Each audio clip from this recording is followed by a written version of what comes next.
Muy buenos días, querida comunidad.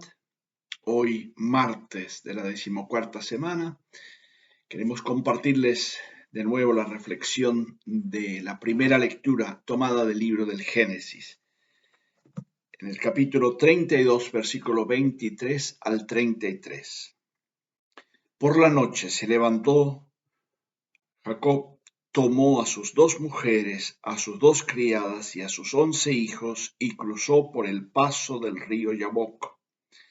Los hizo cruzar por el paso del río junto con sus bienes.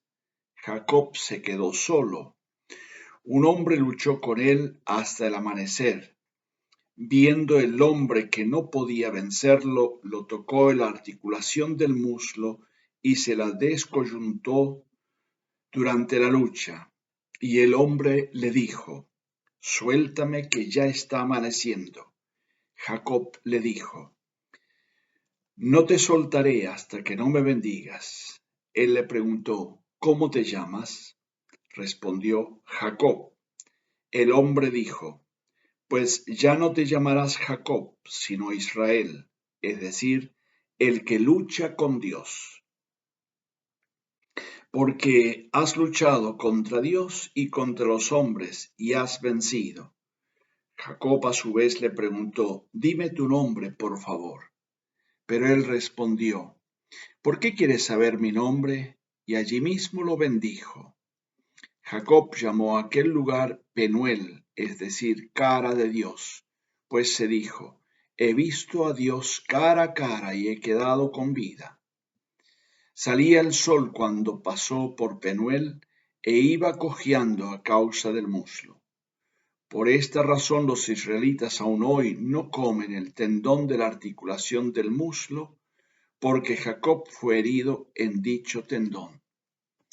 Palabra de Dios. Te alabamos, Señor. Es interesante ver la historia de Jacob. Yo les invitaría a leer toda la historia, todos los capítulos del Génesis a partir del capítulo 27, donde Jacob, hasta desde el nacimiento, donde Jacob se prendió del talón, ese es el significado del nombre, el que se prende, el que se agarra del talón de Esaú, como eran mellizos, para salir del vientre de su madre. Después, en el capítulo 27, arma con Rebeca todo la artimaña de robarle la bendición a su hijo primogénito. Y lo logra hacer. Engaña a su hermano, engaña a su padre, que ya era ciego, y consigue la bendición de Dios. Pero después le entra miedo. Aunque está con la bendición de Dios, la furia de su hermano era muy grande. Entonces la reflexión dice que se lo mandan a la tierra de sus padres, a la tierra de Labán y de Batuel, donde vivían los antepasados de Abraham. Pero en la ida, y ese es el texto que leímos ayer, tuvo un sueño, la escalera de Jacob, muy interesante, que significa justamente la presencia de Dios en todo lugar, la presencia en el ser en todo momento. Y hoy ya salta todo el tiempo trabajado, los 20 años, según Jacob, trabajado por su suegro Labán, allí en la tierra. Regresa ya el hombre rico con muchos hijos, 11 hijos, 2 mujeres, 2 sirvientas que también le dieron hijos, y por otro lado, todos sus bienes. Y llega a cruzar el río Jordán, en la desembocadura del río Yaboc, que era al sur del lago de Galilea. Y ahí le entra como un miedecito. ¿Qué tal si Esaú ahora se enoja que yo regrese y me quiera atacar? Y entonces organiza toda una serie de cosas, y cuando le dice que Esaú viene con 400 hombres, le entra mucho miedo y hace formar 2 campamentos. Y hay una oración muy linda de Jacob que no hemos leído, donde dice: Señor, tú me diste todo, yo crucé solo el río, y ahora regreso hasta puedo formar dos campamentos. Y queda solo y tiene lugar esta lucha, la lucha de Jacob con este ser. ¿Quién es este ser? No lo sabemos y no lo sabremos, pero lo único que sabemos con toda seguridad es la lucha de Jacob también con sus propios miedos, con sus propias inseguridades.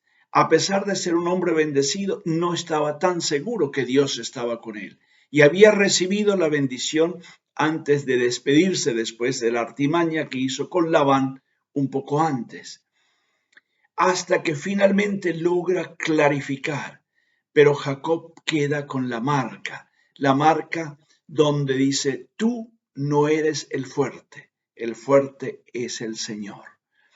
Y eso es importante, descubrir de que Dios nos acompaña en la vida y nos va haciendo presencia siempre y en todo momento. Y acá dice de una manera muy bonita Jacob al final, dice que llamó a aquel lugar Penuel, decir, cara de Dios. He visto a Dios cara a cara y he quedado con vida. Cuando se tiene la experiencia de Dios es ver a Dios, ver al invisible, ver al Ser Supremo que me acompaña en la historia. Hoy, con tantos miedos y con tantas realidades difíciles de superar, porque estamos entre comillas, luchando con un virus, luchando con una pandemia que no sabemos dónde está, quién lo tiene, quién me puede contagiar. Y eso produce una zozobra muy grande en el ser humano. Pero la confianza en Dios como Jacob, a pesar de todo, Dios me acompaña. Dios me bendijo y me sigue bendiciendo. Vamos a pedirle a Dios esa gracia.